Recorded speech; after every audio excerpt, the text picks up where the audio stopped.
Mental health and wellbeing has been at the forefront of people's minds of late.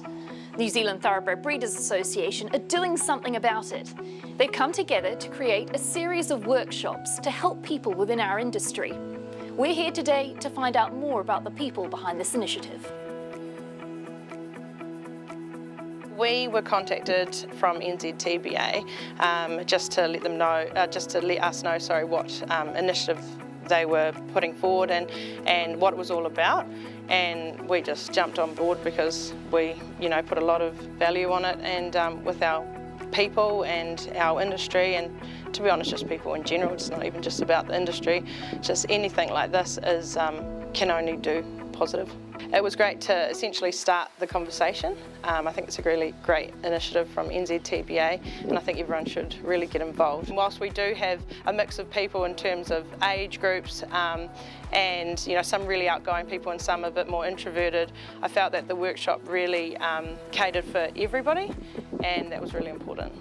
I was just so amazed to see how everyone banded together and how much support there was for each other. The guys were really informative of, where we were going to, that yes, there was going to be more workshops, yes, we were going to start getting a bit of a, between, I suppose, farms and the industry, getting people together, and that there was events and stuff coming up, which that was my biggest takeaway, because I didn't want it to just be a one-day thing and then off we go again and nothing more happens. So I think with the people that we've got in place at the moment in these roles, I think we've got the right people to really drive this and push this forward, because at the end of the day, if we don't have people, we don't have an industry, and people are really important.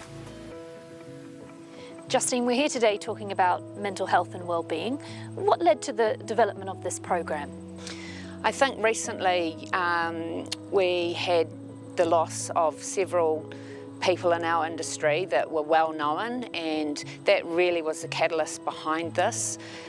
I also have experienced mental health pressures in my own family, so I'm well aware of the impacts it can have on those who have been in that situation. So I think I took a deep breath and thought, how are we going to deal with this? We wanted to develop something that was bespoke to our industry, that was specific for our participants.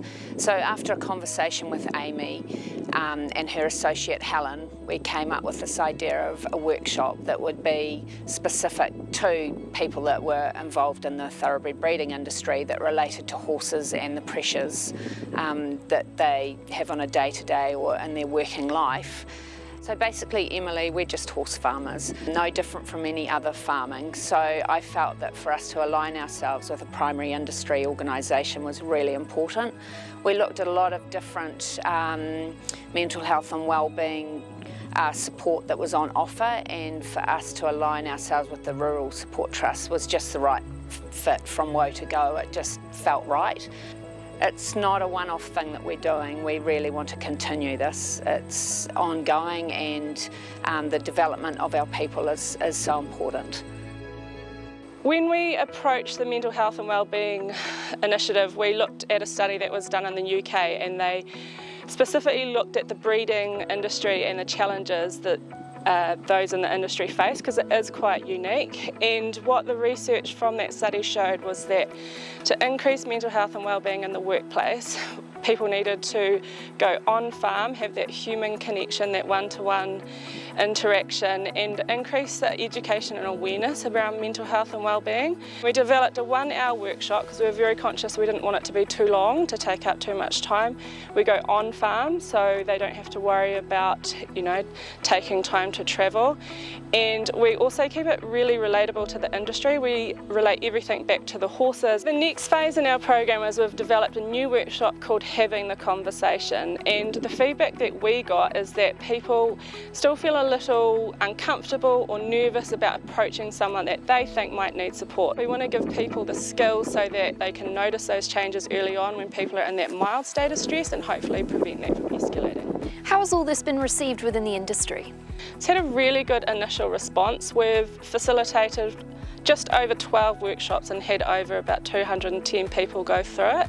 So that's a pretty good catchment in the breeding industry, and I think once people realise that we're not coming on farm to say, hey, give your staff more time off. We're saying the industry's got specific challenges that are inevitable, and here's some easy, low-cost ways you can bring about balance to your workforce. If breeding industry participants are interested in exploring mental health and wellbeing within the workplace, how do they do that?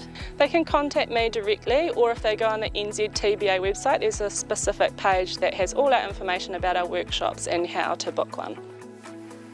Tell me about the Rural Support Trust and what they do. It is very much rural people helping rural people. It was started by a group of farmers who saw that farmers needed help, and it's grown from there. I think the biggest thing I've noticed is how different the different primary industries are. The Rural Support Trust covers all primary industries in New Zealand. People think we're just for dairy farmers, but any type of primary industry, we are there to support you. A big barrier in mental health is that people think they're alone and that they're the only people who feel that way. And having these conversations makes people realise that we all feel the same, and having these conversations helps everyone. If people are struggling and need the Rural Support Trust, how do they get in touch with them? We have an 0800 number, which is 0800 787 254 or 0800 Rural Help. And we also have a rural support website that will direct you to your own region. And there's always someone at the end of the phone who will be willing to help.